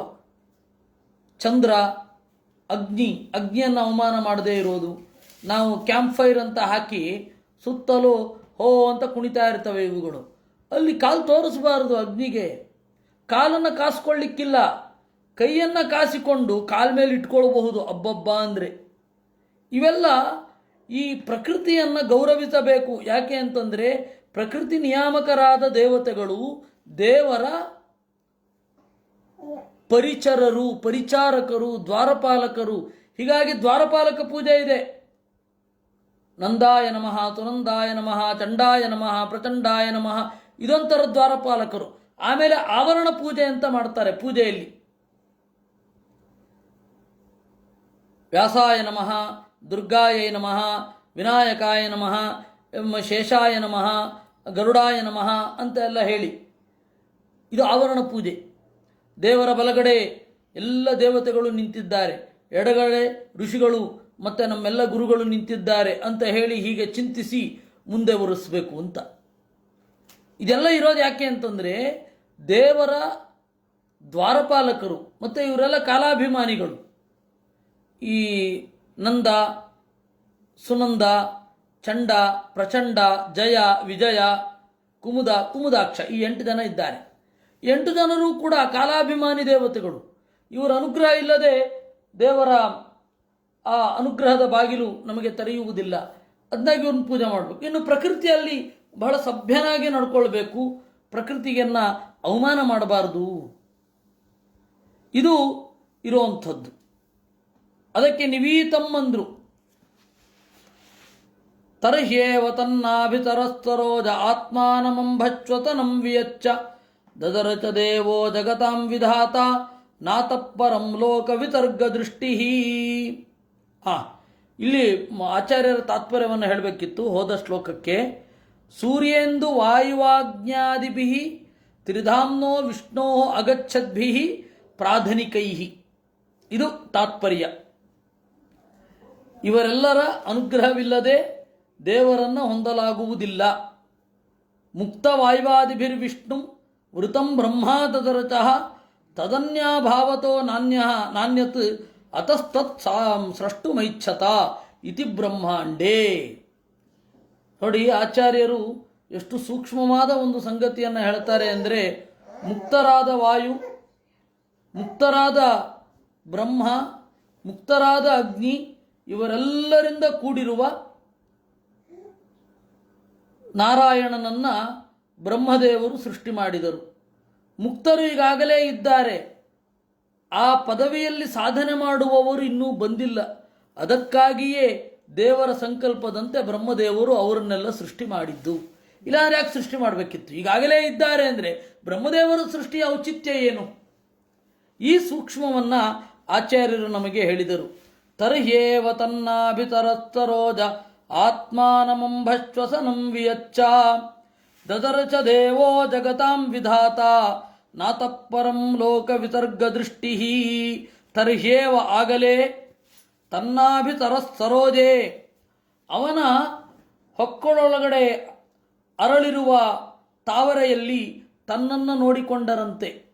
ಅಂದರೆ ನನ್ನಂತೆ ಅನೇಕ ಮುಕ್ತರಾದ ಬ್ರಹ್ಮರನ್ನ ದೇವರು ಸೃಷ್ಟಿ ಮಾಡಿದ್ದಾನೆ ಅನ್ನುವ ಅರಿವು ಅವರಿಗೆ ಬಂದಿತ್ತು ಅಂತ ಅರ್ಥ. ಆಮೇಲೆ ಅಲ್ಲಿ ಜಲಾಭಿಮಾನಿಯಾದ ವರುಣ, ಪರಾವಹವಾಯು, ಪ್ರವಹವಾಯು, ಆಕಾಶಾಭಿಮಾನಿಗಳು ಎಲ್ಲರನ್ನ ನೋಡಿದ ಅಂತೆ. ಇನ್ನೇನು ಇದೇ ಮಾಡೆಲ್ ತೆಗೆದುಕೊಂಡು ಮುಂದೆ ಸೃಷ್ಟಿ ಮಾಡಬೇಕು ಅಂತಾಯಿತು. ಸ್ವಕರ್ಮ ಬೀಜಂ ರಜಸೋಪರಕ್ತಃ ಪ್ರಜಾಸ್ತಿ ಸೃಕ್ಷನ್ನಿಯ ದೇವ ದೃಷ್ಟ್ವಾ ಅಸ್ತೌ ದ್ವಿಸರ್ಕಾಭಿಮುಖಸ್ತಮೀಚಂ ಅಭಿವೇಶಿತಾತ್ಮಾ. ಸ್ವಕರ್ಮ ಬೀಜಂ, ತಾನು ಹೇಗೆ ಕೆಲಸ ಮಾಡಬೇಕು ಅಂತಾಯಿತು. ತನ್ನ ಕೆಲಸ ಸೃಷ್ಟಿ, ಅದನ್ನು ಯಾವ ರೀತಿ ಮಾಡಬೇಕು ಅಂತ ದೇವರು ಆಜ್ಞೆ ಮಾಡಿ ಆಯಿತು. ಸ್ವಕರ್ಮ ಬೀಜಂ. ಆಮೇಲೆ ಸಿಸೃಕ್ಷನ್, ಅವರನ್ನು ಸೃಷ್ಟಿ ಮಾಡಲು ಬಯಸಿ ಯದೇವ ದೃಷ್ಟ್ವ, ಇದೇ ರೀತಿಯಾಗಿ ಸೃಷ್ಟಿ ಮಾಡಿ ಅಸ್ತೌತ್, ಸೃಷ್ಟಿ ಮಾಡಬೇಕು, ಇದೇ ರೀತಿ ಸೃಷ್ಟಿ ಮುಂದುವರಿಬೇಕು. ಮೋಕ್ಷದ ಮಾಡೆಲ್ನಿಂದ ಈ ಪ್ರಪಂಚವನ್ನು ಸೃಷ್ಟಿ ಮಾಡಬೇಕು. ಇದನ್ನೆಲ್ಲ ಯೋಚನೆ ಮಾಡಿ ವಿಸರ್ಗಾಭಿಮುಖ, ಸೃಷ್ಟಿ ಮಾಡಲಿಕ್ಕೆ ಹೊರಟು ಅವ್ಯಕ್ತ ವರ್ತಮನಿ, ತನಗೆ ಪೂರ್ತಿ ತಿಳಿಯದ ದಾರಿಯಲ್ಲಿ, ಪೂರ್ತಿ ತಿಳಿಯದ ದಾರಿ ಯಾವುದು? ಲಕ್ಷ್ಮೀದೇವಿ. ಅವಳ ದಾರಿಯಲ್ಲಿ ಅಭಿನಿವೇಶಿತಾತ್ಮ, ತನ್ನ ಮನಸ್ಸನ್ನು ಇಟ್ಟು ಸೃಷ್ಟಿ ಮಾಡಲು ಬ್ರಹ್ಮದೇವರು ತೊಡಗಿದರು. ಅದಕ್ಕಿಂತ ಮೊದಲು ಬ್ರಹ್ಮದೇವರು ಒಂದು ಸ್ತೋತ್ರ ಮಾಡ್ತಾರೆ. ಆ ಸ್ತೋತ್ರ ಬಹಳ ಅದ್ಭುತ, ಅದನ್ನು ನಾವು ನೋಡೋಣ. ಬ್ರಹ್ಮೋವಾಚ ಜ್ಞಾತೋತಿ ಮೇದ್ಯ ಸುಚಿರಾತ್. ಇಲ್ಲಿಗೆ 9ನೇ ಅಧ್ಯಾಯ ಮುಗಿದಿದೆ, 10ನೇ ಅಧ್ಯಾಯ ಶುರು ಆಗುತ್ತೆ. ಸೃಷ್ಟಿ ಮಾಡೋದಕ್ಕಿಂತ ಮೊದಲು ಬ್ರಹ್ಮದೇವರ ಸ್ತೋತ್ರ ಏನು ಅನ್ನೋದನ್ನು ನಾವು ನೋಡೋದಾದರೆ ಅದು ಹೀಗಿದೆ. ಜ್ಞಾತೋಸಿ ಮೇದ್ಯ ಸುಚಿರಾತ್ ನನು ದೇಹ ಭಾಜಾಂ ನ ಜ್ಞಾಯತೆ ಭಗವತೋ ಗತಿರಿತ್ಯವದ್ಯಂ ನಾಣ್ಯತ್ವದಸ್ತಿ ಭಗವನ್ನಪಿ ತತ್ವಶುದ್ಧಂ ಮಾಯಾಗುಣವ್ಯತಿಕರಾತ್ ಯದುರುರ್ವಿಭಾಸಿ. ಸುಚಿರಾತ್ ಜ್ಞಾತೋಸಿ, ಬಹಳ ಕಾಲದ ನಂತರ ಈಗ ನಿನ್ನನ್ನು ನೋಡ್ತಾ ಇದ್ದೇನೆ. ಅದರಿಂದ ದೇಹಭಾಜಾಂ ನ ಜ್ಞಾಯತೆ ಗತಿ, ಜೀವರಿಗೆ ದೇವರು ತಿಳಿಯೋದು ಸಾಧ್ಯವೇ ಇಲ್ಲ ಅನ್ನುವ ಮತ ತಪ್ಪು, ಅವದ್ಯಂ ಅಂತ ನನಗೆ ಗೊತ್ತಾಗಿದೆ. ದೇವರು ಶಬ್ದಗೋಚರ ಅಲ್ಲ, ದೇವರನ್ನು ನೋಡ್ಲಿಕ್ಕಾಗಲ್ಲ. ಅದರಿಂದಾಗಿ ಅವನ ಪಾಡಿಗೆ ಅವನಿರಲಿ, ನಮ್ಮ ಪಾಡಿಗೆ ನಾವಿರಲಿ ಅಂತ ಒಂದು ಮತ ಇದೆ. ಈಕ್ಷತೆ ನಾ ಶಬ್ದಂ ಅಂತ ವೇದವ್ಯಾಸರು ಅದನ್ನು ಸೂತ್ರದಲ್ಲಿ ಖಂಡಿಸಿದ್ದಾರೆ. ವೇದ ದೇವರ ಬಗ್ಗೆ ಹೇಳ್ತಾ ಇದೆ ಅಂದರೆ ಅವನು ಖಂಡಿತ ದರ್ಶನ ಯೋಗ್ಯ ಆಗಿರಲೇಬೇಕು. ಈ ಕಣ್ಣಿನಿಂದ ಅಲ್ಲದೆ ಇರಬಹುದು, ದೇವರ ಅನುಗ್ರಹದಿಂದ ಒಂದು ದಿವ್ಯ ಚಕ್ಷುಸ್ಸನ್ನು ಪಡೆದು ದೇವರನ್ನು ಕಾಣಬಹುದಷ್ಟೇ ವಿನಃ ದೇವರನ್ನು ನೋಡಲಿಕ್ಕೆ ಆಗಲ್ಲ ಅಂತ ಹೇಳಬೇಡಿ. ಎಲ್ಲ ವೇದಗಳ ಒಂದು ಪ್ರವೃತ್ತಿಯೇ ವ್ಯರ್ಥವಾಗ್ತದೆ ಅಂತ ಹೇಳಿದ್ದಾರೆ. ಅದರಿಂದ ನಜ್ಞಾಯತೆ ಭಗವತೋ ಗತಿರಿತ್ಯವದ್ಯಂ ನಾಣ್ಯತ್ವದಸ್ತಿ, ನಿನಗೆ ಅಧೀನವಾಗದ ಸ್ವತಂತ್ರವಾದ ವಸ್ತು ಜಗತ್ತಿನಲ್ಲಿ ಇನ್ನೊಂದಿಲ್ಲ. ಇದೆ ತತ್ತು ಅಶುದ್ಧಂ, ಆದರೆ ಅದು ಶುದ್ಧ ಅಲ್ಲ. ಮಾಯಾ ಗುಣವ್ಯತಿಕರಾದ್ಯ ದುರ್ವಿಭಾತಿ, ಆದರೆ ನೀನು ಬಹಳ ರೂಪಗಳನ್ನು ಹೊಂದಿದ್ದೀಯ. ಮಾಯಾ ಗುಣವ್ಯತಿಕರಾತ್, ನಿನ್ನ ಇಚ್ಛೆ, ನಿನ್ನ ಗುಣ, ಈ ನಿನ್ನ ಇಚ್ಛೆಯ ಒಂದು ಪ್ರಭಾವದಿಂದ ಬೇರೆ ಬೇರೆ ಸ್ಥಾನಗಳಲ್ಲಿ ನಮಗೆ ಬೇರೆ ಬೇರೆ ರೀತಿಯಾಗಿ ಕಾಣ್ತೀಯ. ಯಚ್ಚ ನಾನಾತ್ವಂ ತದಪಿ ಸ್ಥಾನಭೇದಾತ್ ಅಸದೇವ ಭಾತಿ. ಏಕೋಪಿ ಸ್ಥಾನ ನಾನಾತ್ವಾತ್ ನಾನೇವ ಹರಿರೀಯತೆ. ದೇವರು ಬೇರೆ ಬೇರೆ ಸ್ಥಾನಗಳಲ್ಲಿ ಇದ್ದಾನೆ, ಆದರೆ ದೇವರಲ್ಲಿ ಭೇದ ಇಲ್ಲ, ಸ್ಥಾನದಲ್ಲಿ ಮಾತ್ರ ಭೇದ ಇದೆ. ಸರ್ವಾಂತರ್ಯಾಮಿಣಸ್ತಸ್ಯ ನ ಭೇದೋ ವಿದ್ಯತೆ ಕ್ವಚಿತ್ ಇತಿ ಬ್ರಹ್ಮವೈವರ್ತ್ಯೆ. ಸ್ಥಾನಭೇದ ಇರಬಹುದೇ ವಿನಃ ಸ್ಥಾನಿಯಾದ ದೇವರಲ್ಲಿ ಭೇದ ಇಲ್ಲ. ಸ್ಥಾನ ಅಂತಂದರೆ ದೇವರು ನಮಗೆ ಸುಷುಪ್ತಿಯನ್ನು ಕೊಡಬೇಕಾದ್ರೆ ಹೃದಯದಲ್ಲಿರ್ತಾನೆ, ಕನಸನ್ನು ಕೊಡಬೇಕಾದ್ರೆ ಗಂಟಲಲ್ಲಿ ಇರ್ತಾನೆ, ಎಚ್ಚರವನ್ನು ಕೊಡಬೇಕಾದ್ರೆ ಬಲಗಣ್ಣಿನಲ್ಲಿ ಇರ್ತಾನೆ. ಬೇರೆ ಬೇರೆ ಸ್ಥಾನಗಳಲ್ಲಿ ಒಬ್ಬನೇ ದೇವರಿರೋದೋ, ಬೇರೆ ಬೇರೆ ಸ್ಥಾನಗಳಲ್ಲಿರುವ ದೇವರೇ ಬೇರೆ ಬೇರೆನೋ. ಅದಕ್ಕೆ ಹೇಳಿದ್ರು ದೇವರೊಬ್ಬನೇ ಅಂತ. ಸರಿ, ಆ ಸ್ಥಾನಕ್ಕೆ ಹೋಗ್ತಾನೆ. ಹಾಗಾದರೆ ಬೆಳಗ್ಗೆ ಒಂದು ಕಡೆ, ಸಂಜೆ ಒಂದು ಕಡೆ, ರಾತ್ರಿ ಒಂದು ಕಡೆ ಮನುಷ್ಯರು ಇರುವ ಹಾಗೆ ದೇವರು ಇರ್ತಾನಾ?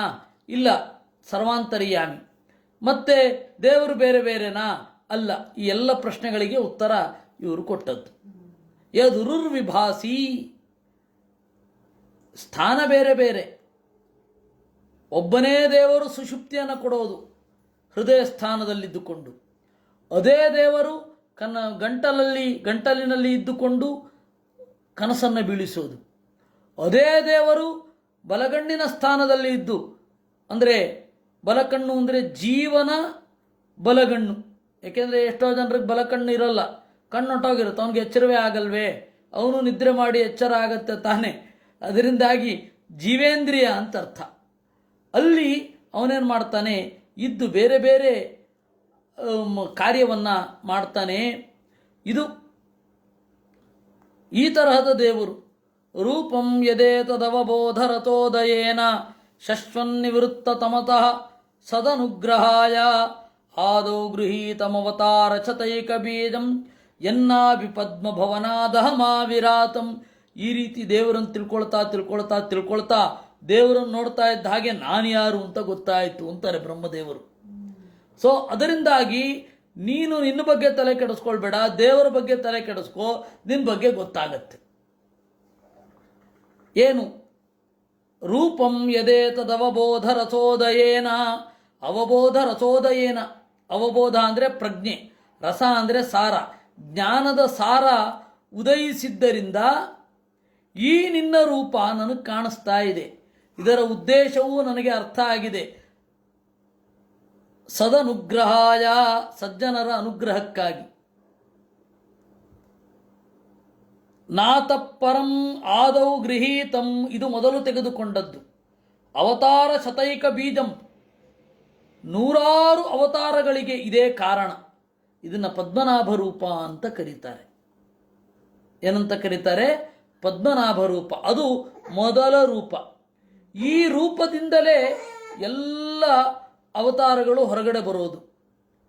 ಈ ರೂಪದ ಒಳಗಡೆ ಎಲ್ಲ ಅವತಾರಗಳು ಒಳಗಡೆ ಹೋಗೋದು. ಅದರಿಂದಾಗಿ ಉಗಮ ಮತ್ತು ಐಕ್ಯ, ನಿರ್ಗಮ ಎರಡೂ ಇದೇ ರೂಪದ ಆಧಾರದ ಮೇಲೆ.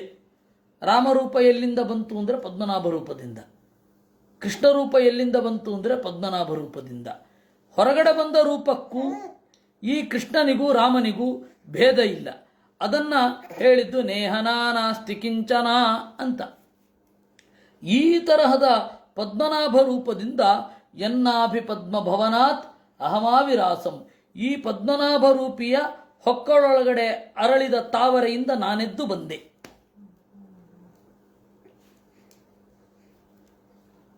ನಾತಃಪರಂ ಪರಮಯದ್ಧವತ ಸ್ವರೂಪಂ ಆನಂದ ಮಾತ್ರಮವಿಕಾರಮವಿದ್ಧವರ್ಚಃ ಪಶ್ಯಾಮಿ ವಿಶ್ವಸೃಜಮೇಕಮವಿಶ್ವಮಾದ್ಯಂ ಭೂತೇಂದ್ರಿಯಾತ್ಮಕಮದಸ್ತ ಉಪಾಶ್ರಿತೋಸ್ಮಿ.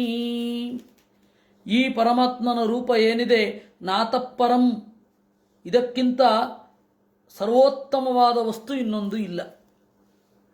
ಭವತ ಸ್ವರೂಪಂ ಆನಂದ ಮಾತ್ರಂ, ನಿನ್ನ ರೂಪ ಏನಿದೆ ಆನಂದವೇ. ಆನಂದಕ್ಕೂ ನಿನಗೂ ಭೇದ ಇಲ್ಲ. ಅವಿಕಾರಂ, ಯಾವುದೇ ವಿಕಾರ ಇಲ್ಲ. ಅವಿದ್ಧವರ್ಚಃ, ನಿನ್ನ ನಡೆ ನುಡಿಗಳು ಯಾವುದೂ ಕೂಡ ಅದು ಯಾರಿಂದಲೋ ತಡೆ ಹಿಡಿಯಲ್ಪಟ್ಟಿಲ್ಲ. ನೀನು ಮಾಡಬೇಕು ಅಂತ ಅನ್ಸಿದ್ರೆ ಅದನ್ನು ಮಾಡಿಯೇ ಮಾಡ್ತೀಯ. ಪಶ್ಯಾಮಿ ವಿಶ್ವಸೃಜಂ, ಆ ಪ್ರಪಂಚವನ್ನು ಸ್ಥೂಲವಾಗಿ ಸೃಷ್ಟಿಸಿ ಅದರೊಳಗಡೆ ನನ್ನನ್ನು ಸೃಷ್ಟಿಸಿದ ಈ ರೂಪವನ್ನು ಪಶ್ಯಾಮಿ, ಈಗ ನಾನು ನೋಡ್ತಾ ಇದ್ದೇನೆ. ಆದರೆ ದೇವರು ಜಗತ್ತಿಗೆ ಕಾರಣ ಆದ, ದೇವರೇ ಜಗತ್ತಾಗಿ ಬದಲಾದನೋ? ಇಲ್ಲ, ಅವಿಶ್ವಂ ಅಂದರು. ದೇವರು ಜಗತ್ತಲ್ಲ. ಏಕೆಂದರೆ ಮಣ್ಣು ಮಡಿಕೆ ಆಗತ್ತೆ. ಆ ರೀತಿ ದೇವರು ಜಗತ್ತಾದನೋ ಅಂದರೆ ಅವಿಶ್ವಂ ಅಂದರು. ದೇವರು ವಿಶ್ವ ಅಲ್ಲ. ಆದ್ಯಂ, ಎಲ್ಲರಿಂದ ಮೊದಲಿಗ. ಭೂತೇಂದ್ರಿಯಾತ್ಮಕಂ ಅಂತಂದರು. ಎಲ್ಲ ಪಂಚಭೂತಗಳ ಒಳಗಡೆ ಎಲ್ಲ ಜೀವರ ಇಂದ್ರಿಯಗಳ ಅಂತರ್ಯಾಮಿ.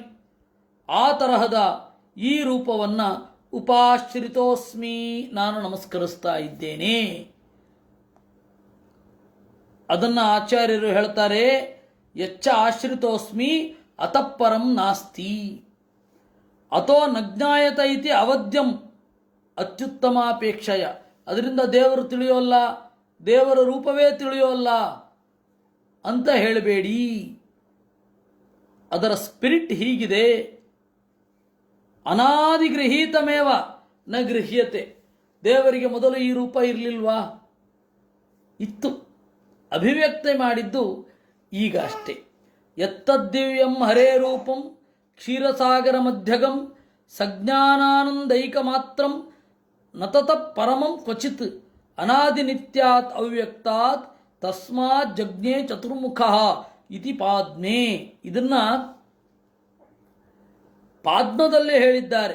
ಪದ್ಮಪುರಾಣ ಬ್ರಹ್ಮದೇವರ ಮಹಿಮೆಯನ್ನು ವರ್ಣನೆ ಮಾಡುವ ಪುರಾಣ.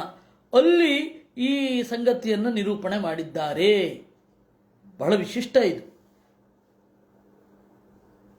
ಅದರಿಂದ ಆ ಪುರಾಣದಲ್ಲಿಯೇ ದೇವರ ಬಗ್ಗೆ ಈ ರೀತಿ ಹೇಳಿದ್ದಾರೆ. ಅನಾದಿ ನಿತ್ಯವಾಗಿ ಇರುತ್ತೆ. ಬ್ರಹ್ಮದೇವರಿಗೆ ಮೊದಲು ಅಭಿವ್ಯಕ್ತ ಆಗತ್ತೆ. ಅವರ ಅನುಗ್ರಹದಿಂದ ಅವರ ಶಿಷ್ಯರು ಕೆಲವರು ತಿಳಿತಾರೆ. ಅದರಿಂದ ದೇವರನ್ನು ತಿಳ್ಕೊಳ್ಳಿಕ್ಕಾಗಲ್ಲ, ದೇವರನ್ನು ನೋಡಲಿಕ್ಕಾಗಲ್ಲ, ದೇವರನ್ನು ಹೇಳಲಿಕ್ಕಾಗಲ್ಲ. ಅಂದರೆ ಪೂರ್ತಿಯಾಗಿ ಹೇಳಲಿಕ್ಕಾಗಲ್ಲ ಅನ್ನೋದೆಲ್ಲರಿಗೂ ಸಮಾನ. ಹೇಳಲಿಕ್ಕೆ ಆಗೋದಿಲ್ಲ. ಅದರಿಂದಾಗಿ ಅವ್ರ ಗೊಡವೆಯನ್ನೇ ಬಿಟ್ಬಿಡಿ ಅಂತ ಅನ್ನೋದು ಅಸನ್ಮತ. ಈ ತರಹದ ದೇವರನ್ನು ನಾನು ನೋಡ್ತಾ ಇದ್ದೇನೆ. ಇನ್ನು ಭೂತೇಂದ್ರಿಯಾತ್ಮಕಂ ಅನ್ನೋದಕ್ಕೆ ಆಚಾರ್ಯರು ಯಚ್ಚಾಪ್ನೋತಿ ಇತ್ಯಾದೇಹೇ, ಅಂತರ್ಯಾಮಿ ಇತ್ಯಾದಿ ಅರ್ಥಗಳನ್ನು ಇಟ್ಟುಕೊಳ್ಳಿ ಅಂತಂದ್ರು. ಪಶ್ಯಾಮಿ ಯದ್ವಾ ಇದಂ ಭುವನ ಮಂಗಳ ಮಂಗಳಂ ಯತ್ ಧ್ಯಾನಾತ್ಮನೋ ದರ್ಶಿತಂ ತ ಉಪಾತಕಾನಾಂ ತಸ್ಮೈ ನಮೋ ಭಗವತೇನು ವಿಧೇಮ ತುಭ್ಯಂ ಯೋನಾದೃತೋ ನಿರಯ ಭಾಗ್ಬಿರ ಸತ್ಪ್ರಸಂಗೈ. ನೀನು ಈ ರೂಪವನ್ನು ನನಗೆ ಏಕೆ ತೋರಿಸಿದ್ದು? ಧ್ಯಾನದಲ್ಲಿ ನನಗೆ ಯಾಕೆ ತೋರಿಸಿದ್ದು ಅಂತಂದರೆ, ಉಪಾಸಕಾನಾಂ ಕೃತೆ, ಮುಂದೆಯೂ ಕೂಡ ಹೀಗೆ ಉಪಾಸನೆ ಮಾಡಿದರೆ ಅವ್ರಿಗೆ ನಾನು ಒಲೆಯುತ್ತೇನೆ. ಹೊರಗಡೆ ಸುತ್ತಾಡೋದ್ರಿಂದ ಪ್ರಯೋಜನ ಇಲ್ಲ, ಒಳಗಡೆ ಹೋಗೋದ್ರಿಂದಲೇ ಪ್ರಯೋಜನ, ಧ್ಯಾನದಿಂದಲೇ ಪ್ರಯೋಜನ ಅಂತ. ಅಂತಹ ದೇವರಿಗೆ ನಮಸ್ಕಾರ. ಯಹ ಅನಾದೃತಃ ನಿರಯಭಾಗ್ಭಿ ಅಸತ್ಪ್ರಸಂಗೈ. ಇಂತಹ ದೇವರನ್ನು ಕುರಿತು ಅನಾದರ ತೋರುವವರಿದ್ದಾರೆ. ಯಾಕೆ ಅವರು ಅನಾದರ ತೋರ್ತಾರೆ? ನಿರಯಭಾಗ್ಭಿ, ನರಕಕ್ಕೆ ಹೋಗುವವರು ಯಾರು? ನರಕಕ್ಕೆ ಹೋಗಬೇಕಾದವರಿಂದ ತಿರಸ್ಕೃತನಾದ ನಿನಗೆ ದೊಡ್ಡ ನಮಸ್ಕಾರ ಅಂದರು. ನಿರಯವಾಗ್ಭಿರಸತ್ಪ್ರಸಂಗೈ ಭಕ್ತ್ಯಾಗ್ರಿಯೇತು ತ್ವದೀಯ ಚರಣಾಂಬುಜಕೋಶ ಗಂಧಂ ಜಿಘ್ರಂತಿ ಕರ್ಣವಿವರೈ ಶ್ರುತಿವಾತನೀತಂ ಭಕ್ತ್ಯಾಗೃಹೀತ ಚರಣ ಪರಯಾಚುತೆ ಚಾಂ ನಾಪೈಚಿ ನಾಥ ಹೃದಯಾಂಬುರುಹಾತ್ ಸ್ವಪುಂಸಾಂ. ಇದು ಎಷ್ಟು ಕಾವ್ಯಾತ್ಮಕವಾಗಿದೆ ಅಂತಂದರೆ ಕೇಳಿ. ಅವರು ಹೇಳ್ತಾರೆ, ಕರ್ಣವಿವರ ಶ್ರುತಿವಾತನೀತಂ, ವೇದವೆಂಬ ಗಾಳಿ ತಂದಿರುವ ಪರಮಾತ್ಮನ ಅಡಿದಾವರೆಗಳ ಪರಿಮಳವನ್ನು ಕರ್ಣವಿವರೈಹಿ ಜಿಘ್ರಂತಿ, ಭಗವದ್ಭಕ್ತರು ಕಿವಿ ಎಂಬ ತೂತಿನಿಂದ ಮೂಸುತ್ತಾರೆ. ಏನದ್ಭುತ! ಶ್ರುತಿವಾತನೀತಂ ಏತು ತ್ವದೀಯ ಚರಣಾಂಬುಜ ಕೋಶ ಗಂಧಂ ಜಿಘ್ರಂತಿ ಕರ್ಣವಿವರೈ ಶ್ರುತಿವಾತನೀತಂ. ಅವರು ಕೇಳಿ ಭಕ್ತಿಯಿಂದ ಗೃಹೀತ ಚರಣ, ನಿನ್ನ ಅಡಿದಾವರೆಗಳನ್ನು ಹಿಡಿದುಕೊಳ್ತಾರೆ. ಅವರ ಹೃದಯದಿಂದ ನೀನು ಹೊರಗಡೆ ಹೋಗುವುದಿಲ್ಲ. ಸ್ವಾಮಿ, ಕಾವ್ಯಾತ್ಮಕತೆ ಆಯಿತು, ಇದು ಎಂಥದ್ರಿ ಇದು? ತ್ವದೀಯ ಚರಣಾಂಬುಜ ಕೋಶಗಂಧಂ, ದೇವರನ್ನು ನೆನಪಿಸಿಕೊಳ್ಳೋದು ನಮ್ಮ ಮನಸ್ಸಿನ ಒಂದು ಭಾಗ. ಜಯತೀರ್ಥರು ನ್ಯಾಯಸುಧಾದಲ್ಲಿ ಹೇಳಲ್ವೇನು, ಧ್ಯಾನಂ ಹಿ ಮಾನಸಿ ಕ್ರಿಯಾ ಅಂತ. ಧ್ಯಾನ ಅಂದ್ರೇನು? ಒಂದು ಮನಸ್ಸಿನ ಕೆಲಸ. ಧ್ಯಾನ ಅನ್ನೋದೇನು? ಒಂದು ಮನಸ್ಸಿನ ಕೆಲಸ. ಅಂದಮೇಲೆ ಆ ಮನಸ್ಸಿನ ಕೆಲಸದಲ್ಲಿ ವಾಸನೆ ಹೇಗ್ರಿ ಬರುತ್ತೆ? ಏನೋ ಕೋಶ ಗಂಧ ಅಂತಿರಲ್ಲ. ಅದಕ್ಕೆ ಆಚಾರ್ಯ ಹೇಳಿದ್ರು, ಹೃದಯ ವ್ಯಕ್ತಂತು ಯದ್ರೂಪಂ ಹರೇರ್ ಗಂಧಸ್ಥ ಉಚ್ಯತೆ. ದೇವರ ಗಂಧ ಅಂತಂದರೆ ಹೃದಯದಲ್ಲಿ ಅಭಿವ್ಯಕ್ತವಾದ ರೂಪವನ್ನೇ ಗಂಧ ಅಂತ ಕರೀತಾರೆ ಎಂದರು. ಆಚಾರ್ಯರು ಹೀಗೆ ಹೇಳದೆ ಹೋಗಿದ್ದಿದ್ರೆ ಇದು ಒಂದು ರೂಪಕ ಅಂತ ಬಿಟ್ಟುಬಿಡ್ತಾ ಇದ್ವಿ. ಇದೊಂದು ಮೆಟಾಫರ್, ರೂಪಕ ಅಲಂಕಾರ. ವೇದವ್ಯಾಸರು ಒಬ್ಬ ಒಳ್ಳೆ ಕವಿ, ಆ ಕವಿ ಹೇಳಿದ್ದು ಅಂತ ಅಲ್ಲ. ಗಂಧ ಅಂತನ್ನೋದು ಒಂದು ಟೆಕ್ನಿಕಲ್ ಟರ್ಮ್. ಗಂಧ ಅಂದರೆ ಏನು? ಹೃದಯದಲ್ಲಿ ಅಭಿವ್ಯಕ್ತವಾದ ರೂಪ. ಅಂದರೆ ಅದು ಯಾವಾಗ? ಈಗಲ್ಲ. ಧ್ಯಾನ ಪಕ್ವ ಆಗಿ ದೇವರು ಅಭಿವ್ಯಕ್ತವಾದಾಗ ಅದನ್ನು, ಆ ರೂಪವನ್ನೇ ಗಂಧ ಅಂತ ಕರೆಯೋದು. ಇದು ಬ್ರಹ್ಮತರ್ಕದಲ್ಲಿ ಇರೋದು. ಅದರಿಂದಾಗಿ ಇದು ಕೇವಲ ರೂಪಕ ಅಲ್ಲ ಅಂದರು. ನಾಪೈಚಿನಾಥ ಹೃದಯಾಂಬುರುಹಾತ್ ಸ್ವಪುಂಸಾಂ. ಹೀಗೆ ವೇದವೆಂಬ ಗಾಳಿ ತಂದಿರುವ ದೇವರ ರೂಪವನ್ನು ಹೃದಯದ ಒಳಗಡೆ ಆ ಪರಿಮಳವನ್ನು ಹೀರಿದಾಗ ಅವನೇನು ಮಾಡ್ತಾನೆ? ಭಕ್ತರ ಹೃದಯದಿಂದ ಹೊರಗಡೆ ಕಾಲಿಡುವುದಿಲ್ಲ ಅಂತ ಹೇಳ್ತಾನೆ. ತಾವದ್ಭಯಂ ದ್ರವಿಣ ದೇಹ ಸುಹೃನ್ನಿಮಿತ್ತಂ ಶೋಕಸ್ಪೃಹಾ ಪರಿಭವೋ ವಿಪುಲಶ್ಚ ಲೋಭಃ ತಾವನ್ಮಮಿತ್ಯ ಸದವಗ್ರಹ ಆರ್ತಿಮೂಲಂ ಯಾವನ್ನ ತೆಂಗ್ರಿಮ ಭಯಂ ಪ್ರವೃಣೀತ ಲೋಕಃ. ಜನರು ಎಲ್ಲಿಯವರೆಗೆ ನಿನ್ನನ್ನು ಮೊರೆ ಹೊಕ್ಕುವುದಿಲ್ಲವೋ ಅಲ್ಲಿಯ ತನಕ ಭಯ ಇರುತ್ತೆ. ನಿನ್ನ ಅಡಿದಾವರಗಳ ಮೇಲೆ ವಿಶ್ವಾಸ ಇದ್ದ ಮೇಲೆ ಭಯ ಅನ್ನೋದು ತೊಲಗಿ ಹೋಗ್ತದೆ. ಆಮೇಲೆ ದ್ರವಿಣ, ಹಣದ ಮೇಲಿನ ಲೋಭ, ದೇಹ ನಿಮಿತ್ತಕವಾದ ಲೋಭ, ಮಿತ್ರರ ಮೇಲಿನ ಒಂದು ಲೋಭ, ಶೋಕ, ಸ್ಪರ್ಧೆ, ಸೋಲು, ಲೋಭ, ನಾನು ನನ್ನದು ಅಂತನ್ನೋದು, ಒಟ್ಟು ಆರ್ತಿ ಮೂಲಂ. ಯಾವುದು ಸಂಕಟಕ್ಕೆ ಕಾರಣವೋ ಅದೆಲ್ಲ ಕಡಿಮೆ ಆಗ್ತಾ ಹೋಗಿ ಕೊನೆಗೊಮ್ಮೆ ಇಲ್ಲ ಆಗ್ತದೆ. ಅಂತಹ ನಿನಗೆ ನಮಸ್ಕಾರ. ದೈವೇನ ತೇ ಹತದಿಯೋ ಭವತ ಪ್ರತಂಗಾತ್ ಸರ್ವಾಶುಭೋಪಶಮನಾದ್ವಿಮುಖೇಂದ್ರಿಯಾಯೇ ಕುರ್ವಂತಿ ಕಾಮ ಸುಖಲೇಚಲವಾಯ ದೀನಾ ಲೋಭಾಭಿಭೂತ ಮನತೋ ಕುಶಲಾನಿ ಚಶ್ವತ್. ಇದರ ಬಗೆಗೆ ಅರಿವಿರದ ಮಂದಿ ಕಾಮಸುಖ ಲೇಷ ಲವಾಯ, ಯಾವುದೋ ಒಂದು ಸಣ್ಣ ಮಟ್ಟದ ಕಾಮಕ್ಕಾಗಿ ಜೀವನವನ್ನು ತೆಗೆದು ಕಷ್ಟಪಡ್ತಾರೆ. ಲೋಭಾಭಿಭೂತ ಮನತಃ, ಲೋಭಕ್ಕೆ ಒಳಗಾಗಿ ಅಕುಶಲಾನಿ, ದಡ್ಡತನದ ಕೆಲಸಗಳನ್ನು ಮಾಡ್ತಾರೆ. ಎಲ್ಲರಿಗೂ ಇದು ಸಿಕ್ಕೇ ಸಿಗುತ್ತೆ. ದೇವರ ಬಗ್ಗೆ ತಲೆ ಕೆಡಿಸ್ಕೊಳ್ತಾ ಇದ್ದರೆ ಇದೆಲ್ಲ ಬರ್ತಾ ಇರ್ತವೆ, ಹೋಗ್ತಾ ಇರ್ತವೆ. ನಾವು ನಿತ್ಯವಾದ ಪದಾರ್ಥದ ಹಿಂದೆ ಬೀಳದೇನೆ ಅನಿತ್ಯವಾದ ಪದಾರ್ಥದ ಹಿಂದೆ ಬೀಳ್ತೇವೆ. ಛೇ, ಅವರ ಬಗ್ಗೆ ನನಗೆ ಕರುಣೆ ಉಂಟಾಗತ್ತೆ ಅಂತ ಬ್ರಹ್ಮದೇವರು ಹೇಳ್ತಾರೆ. ನಿತ್ಯವಾಗಿ ಉಳಿಯೋದು ಯಾವುದು ಅಂತ ನೋಡಬೇಕು. ನಮ್ಮ ಕೆಲಸ ಕೀರ್ತಿ ಇರೋದು ತಪ್ಪಲ್ಲ, ಕೀರ್ತಿಯ ಕಾಂಕ್ಷೆ ಇರೋದು ತಪ್ಪಲ್ವೇ ಅಲ್ಲ. ಯಾಕೆಂದರೆ ರಾಮ ಉತ್ತರಕಾಂಡದಲ್ಲಿ ಒಂದು ಮಾತು ಹೇಳ್ತಾನೆ, ಕೀರ್ತ್ಯರ್ಥೋಯಂ ಸಮಾರಂಭ ಸರ್ವೇಷಾಂ ಸುಮಹಾತ್ಮನಾಮ್ ಅಂತ ವಾಲ್ಮೀಕಿ ರಾಮಾಯಣದಲ್ಲಿ. ಒಳ್ಳೆ ಮಹಾತ್ಮರೆಲ್ಲರೂ ಕೀರ್ತಿಗಾಗಿ ಪ್ರಯತ್ನ ಪಟ್ಟೇ ಪಡ್ತಾರೆ ಅಂತ. ಅದು ಕೀರ್ತಿ ಒಳ್ಳೆ ರೀತಿಯಿಂದ ಬಂದದ್ದಾಗಿರ್ಬೇಕಷ್ಟೇ. ಜಗಿದೆ, ಕುಣಿದೆ, ಕುಪ್ಪಳಿಸಿದೆ, ಉಗುರು ಬೆಳೆಸಿದೆ, ಕೂದಲು ಬೆಳೆಸಿದೆ, ಹಲ್ಲಿನಿಂದ ವಿಮಾನ ಎಳೆದೆ, ಈ ಥರದ ನಿರರ್ಥಕವಾದ ಕೆಲಸದಿಂದ ಕೀರ್ತಿಯನ್ನು ಬಯಸಬಾರದು, ಕುಖ್ಯಾತರಾಗಬಾರದು. ಒಳ್ಳೆ ಕೀರ್ತಿ ಬರಬೇಕು ಅಂತಂದರೆ ಒಳ್ಳೆ ಕೆಲಸ ಮಾಡೋದರಲ್ಲಿ ತಪ್ಪಿಲ್ಲ, ಅದು ನಿತ್ಯವಾಗಿ ಉಳಿಯುತ್ತೆ. ಅದ್ರ ಬಗ್ಗೆ ತಲೆ ಕೆಡಿಸ್ಕೊಳ್ಬೇಕೇ ವಿನಃ ಈ ಕ್ಷುಲ್ಲಕವಾದದ್ದು ಇವತ್ತಿರುತ್ತೆ, ನಾಳೆ ಹೋಗುತ್ತೆ, ಅವ್ರು ಒಪ್ಪಿದ್ರು ಅಷ್ಟೇ, ಬಿಟ್ಟರು ಅಷ್ಟೇ, ಮೆಚ್ಚಿದ್ರು ಅಷ್ಟೇ, ತೆಗಳಿದ್ರು ಅಷ್ಟೇ, ಹೊಗಳಿದ್ರು ಅಷ್ಟೇ ಅಂಥದ್ರ ಬಗ್ಗೆ ಜಾಸ್ತಿ ತಲೆಗೆ ಹಾಕೋಬಾರದು. ನಾವು ದೇವರ ಬಗ್ಗೆ ಆ ತೀರ್ಮಾನ ತಗೊಳ್ಬೇಕು. ನಮಗಿರೋದು ಎರಡು, ಒಂದು ಇದು, ಒಂದು ಅದು. ಯಾವುದ್ರ ಬಗ್ಗೆ ತಲೆ ಕೆಡಿಸ್ಕೊಳ್ಬೇಕು ಅದನ್ನು ದೈವೇನತೆ ಹತದಿಯೋ ಭವತ ಪ್ರಸಂಗಾತ್. ಹತದಿಯ ಅವ್ರ ಬುದ್ಧಿಗೆ ಮಂಕು ಕವಿದು ಹೋಗಿರುತ್ತೆ. ಎಲ್ಲ ಅಶುಭವನ್ನು ನಾಶ ಮಾಡುವ ನಿನ್ನಿಂದ ವಿಮುಖೇಂದ್ರಿಯ ಆಚೆ ನಡ್ಕೊಂಡು ಹೋಗ್ತಾ ಇರ್ತಾರೆ. ಕುರುವಂತಿ ಕಾಮ ಸುಖ ಲೇಷ ಲವಾಯ ದೀನ. ಯಾವುದೋ ಕಾಮ, ಯಾವುದೋ ಸುಖ, ಅದಕ್ಕಾಗಿ ಒದ್ದಾಡ್ತಾ ಇರ್ತಾರೆ. ಕ್ಷುತ್ರುತ್ರಿಧಾತು ಬಿರಿಮಾ ಮುಹುರರ್ಧ್ಯಮಾನಾ ಶೀತೋಷ್ಣವಾತವರುಚೈರಿತರೇತರಾಚ್ಚ ಕಾಮಾಗ್ನಿನಾಚ್ಯುತ ರುಚಾಚ ಸುದುರ್ಭರೇಣ ಸಂಪಶ್ಚತೋ ಮನ ಉರುಕ್ರಮಸೀದತೆ ಮೇ.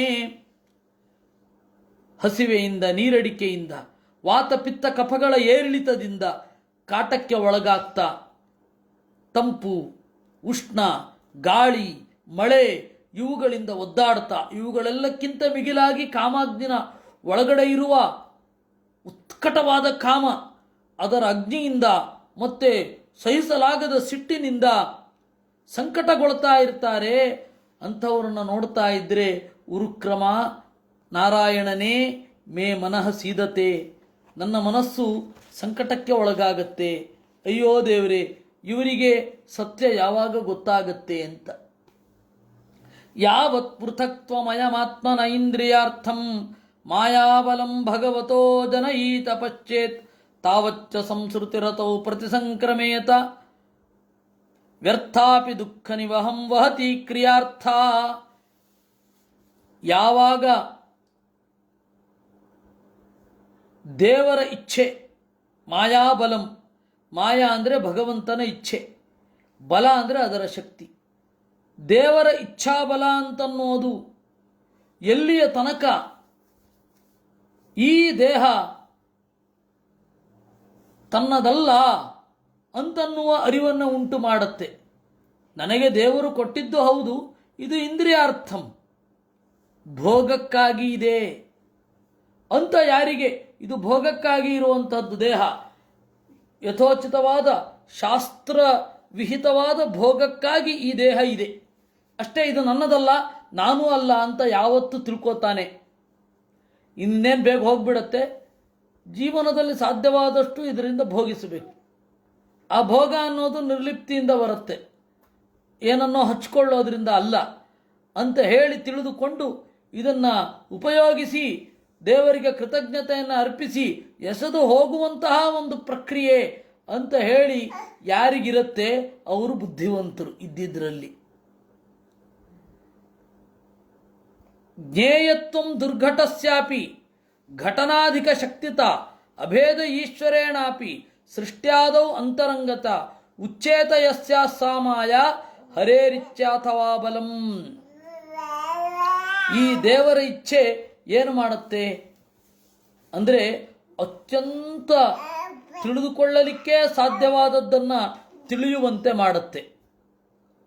ಅಧಿಕ ಶಕ್ತಿ ಆ ಇಚ್ಛೆಗೆ ಇದೆ, ದೇವರಿಂದ ಅಭಿನ್ನ. ಏಕೆಂದರೆ ದೇವರ ಇಚ್ಛೆ ಅಂದರೆ ದೇವರ ಗುಣ, ಆ ಇಚ್ಛೆಗೂ ದೇವರಿಗೂ ಅಭೇದ ಇದೆ. ಸೃಷ್ಟಿಯಾದಿಗಳಲ್ಲಿ ಈ ಮಾಯೆ ಬೇಕೇ ಬೇಕು. ಇಚ್ಛೆ ಇಲ್ಲದೆ ಹೋದರೆ ಯಾರು ಸೃಷ್ಟಿ ಮಾಡ್ತಾರೆ? ಉಚ್ಚೇತ ಯಸ್ಯ ಸಾ ಮಾಯ. ಅಲ್ಲ, ನಾವು ನಮ್ಮ ಬೆವರಿನಿಂದ ಅನೇಕ ಪ್ರಾಣಿಗಳು ಸೃಷ್ಟಿಯಾಗ್ತವೆ ಅಂದರೆ ಹೌದು, ಅದಕ್ಕೆ ನಮ್ಮ ಇಚ್ಛೆಯಿಂದ ಸೃಷ್ಟಿಯಾಗಿದ್ದು ಅಂತ ಯಾರೂ ಹೇಳಲ್ಲ. ಈ ಹಿನ್ನೆಲೆಯಲ್ಲಿ ಹರೇರಿಚ್ಛಾಥವಾ ಬಲಂ, ಪರಮಾತ್ಮನ ಇಚ್ಛೆ ಅಥವಾ ಬಲ. ಭಗವತ್ ತಂತ್ರತಾ ಯಸ್ಯಾಹ ತದ್ಭಾರ್ಯತ್ವಂ ಸ್ವರೂಪತ. ಭಗವಂತನ ಅಧೀನ ಅನ್ನೋದನ್ನು ಮಾಯಾ ಅಂತ ಹೇಳ್ತಾರೆ. ಅಥವಾ ದೇವರ ಹೆಂಡತಿ ಲಕ್ಷ್ಮೀದೇವಿಯನ್ನು ಮಾಯಾ ಅಂತ ಕರೀತಾರೆ. ಇನ್ನು ಮಾಯಾ ಅಂತಂದರೆ ದೋಷಯುಕ್ತವಾದ ಜಡ ಪ್ರಕೃತಿ, ದೋಷಯುಕ್ತ ಜಡಾಸ್ಮೃತ, ಪರಿಣಾಮಿ ನೀಚ. ಈ ಜಡ ಪ್ರಕೃತಿ ನಿಧಾನವಾಗಿ ಬದಲಾಗತ್ತೆ. ಇದು ಪರಿಣಾಮಿನಿ ಜಡಮಾಯೆ.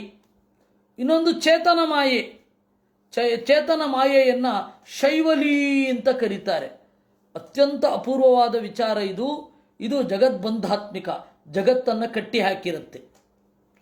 ಆ ತರಹದ ಒಂದು ಮಾಯೆ, ಅದನ್ನು ದೇವರ ಇಚ್ಛೆ ಮಾಯಾಬಲಂ, ಇದನ್ನು ನೋಡ್ಕೊಳ್ಬೇಕು. ಇದು ಈ ಜೀವ ಏನಿದ್ದಾನೆ ಅವನು ಭೋಗಿಸ್ತಾನಲ್ಲ, ಇದೊಂದು ದೊಡ್ಡ ಅಚ್ಚರಿ. ಜೀವನ ಭೋಗ ಇದೊಂದು ಧ್ಯಾನ ಮಾಡ್ತೇನೆ, ತಿಳ್ಕೋತೇನೆ, ನೋಡ್ತೇನೆ, ಕೇಳ್ತೇನೆ. ಇದು ಜೀವ ತನ್ನನ್ನು ಬೇರೆಯಾಗಿ ಅಂದುಕೊಳ್ಳೋದು. ಭೋಗಿಸುವವನು ಒಬ್ಬನೇ. ಕೇಳ್ತೇನೆ ಕಿವಿಯ ಮೂಲಕ, ನೋಡ್ತೇನೆ ಕಣ್ಣಿನ ಮೂಲಕ. ತನ್ನನ್ನು ವಿಭಾಗ ಮಾಡಿಕೊಳ್ತಾನೆ. ವಿಭಕ್ತಿ ಅಂದ್ರೇನು? ಭೇದ ಅಂತ ಅರ್ಥ. ತನ್ನನ್ನು 7 ರೀತಿಯಾಗಿ ವಿಭಾಗ ಮಾಡಿಕೊಳ್ತಾನೆ. ನಾನು, ನನ್ನಿಂದ, ನನ್ನಲ್ಲಿ, ನನಗೆ ಇತ್ಯಾದಿ. ನನ್ನನ್ನು, ಇದೆಲ್ಲ ಜೀವನೇ. ನೋಡ್ತೇನೆ, ತಿಂತೇನೆ, ಕುಣಿತೇನೆ, ಕೇಳ್ತೇನೆ, ಇವೆಲ್ಲ ಜೀವನೇ. ಒಬ್ಬನೇ ಜೀವ ಭೋಗ ಆಗಿರೋದು. ಆದರೆ ಬೇರೆ ಬೇರೆ ಇಂದ್ರಿಯಗಳ ಮೂಲಕ ಒಬ್ಬನೇ ಇದನ್ನೆಲ್ಲ ಭೋಗಿಸ್ತಾನೆ. ಆದರೆ ಅವನಿಗೆ ಇದರ ಐಡಿಯಾನೇ ಇರಲ್ಲ. ಈ ದೇಹ ಇಷ್ಟು ರೀತಿಯಾಗಿ ವಿಭಕ್ತಿಯಾಗಿ ಇದೆ. ಕಣ್ಣಿನ ಕೆಲಸವನ್ನು ಮೂಗು ಮಾಡಲಿಕ್ಕಾಗಲ್ಲ, ಮೂಗಿನ ಕೆಲಸ ಕಿವಿ ಮಾಡಲಿಕ್ಕಾಗಲ್ಲ ಅಂತ. ಇದರಿಂದ ಭೋಗವನ್ನು ಅನುಭವಿಸುವವನು ಒಬ್ಬನೇ. ಇದರಿಂದಲಾದರೂ ತಿಳಿಬಾರದ ಜೀವ ಬೇರೆ ದೇಹ ಬೇರೆ ಅಂತ ಗೊತ್ತಾಗಲ್ಲ ಅವನಿಗೆ. ಅದು ನಮ್ಗೆ ನೋಡಿದಾಗ ಅಯ್ಯೋ ದೇವರೇ ಅಂತ ಅನ್ನಿಸುತ್ತೆ ಅಂತಾರೆ. ವ್ಯರ್ಥ. ಈ ದೇಹ ಅನ್ನೋದು ವ್ಯರ್ಥ. ಇದಕ್ಕೆ ದೇವರಿಗೇನು ಪ್ರಯೋಜನ ಇಲ್ಲ. ಧರ್ಮಕ್ರಿಯಾರ್ಥ. ದೇಹವೇ ಪ್ರಯೋಜನ ಅಲ್ಲ, ಧರ್ಮಕ್ರಿಯೆಯನ್ನು ಮಾಡಲಿಕ್ಕೆ, ತಿಳಿದುಕೊಳ್ಳಲಿಕ್ಕೆ ಪ್ರಯೋಜನ. ಈ ತರಹದ ಪ್ರಜ್ಞೆಯನ್ನು ಯಾವಾಗ ರೂಢಿಸಿಕೊಳ್ತಾನೆ ಅಲ್ಲಿಯ ತನಕ ಬಂಧನ. ತಾವಚ್ಚ ಸಂಸ್ಕೃತಿರಸವು ಪ್ರತಿಸಂಕ್ರಮೇತ. ಯಾವಾಗ ಇದರ ಜ್ಞಾನ ಸ್ಫುಟವಾಗಿ ಬರುತ್ತೆ ಆಗಲೇ ಅವನಿಗೆ ಮುಕ್ತಿ ಖಚಿತ. ಈ ತರಹದ ಒಂದು ವಿಚಿತ್ರವಾದ ಬಂಧನವನ್ನು ಮಾಡಿರುವ ನಿನಗೆ ದೊಡ್ಡ ನಮಸ್ಕಾರ. ಆದರೆ ಇದನ್ನು ದಾಟೋದು ಋಷಿಗಳಿಗೂ ಕಷ್ಟ. ಅವರು ಎಷ್ಟು ಕಷ್ಟಪಡ್ತಾರೆ. ಋಷಿಗಳೂ ಕೂಡ, ವಿಶ್ವಾಮಿತ್ರ ವಸಿಷ್ಠಾದಿ ಋಷಿಗಳೂ ಕೂಡ ಜೀವನದಲ್ಲಿ ಎಷ್ಟು ಕಷ್ಟಪಡ್ತಾರೆ ಮುಂದೆ. ಯಾಕೆ? ಈ ಸಂಸಾರವನ್ನು ದಾಟುವಾಗ ಅವರು ಯಾವ ರೀತಿಯಾದ ಕ್ರಮಗಳನ್ನು ತೆಗೆದುಕೊಳ್ಳುತ್ತಾರೆ ಅದನ್ನೆಲ್ಲ ಮುಂದೆ ಹೇಳ್ತಾರೆ. ಅದನ್ನು ನಾವು ನಾಳೆ ನೋಡೋಣ. ಕೃಷ್ಣಾರ್ಪಣಮಸ್ತು. ಅನೇನ ಭಾವಿಯತ್ ಪುಣ್ಯಂ ತದಾಪ್ನೋತು ಪಿತಾಮಮ.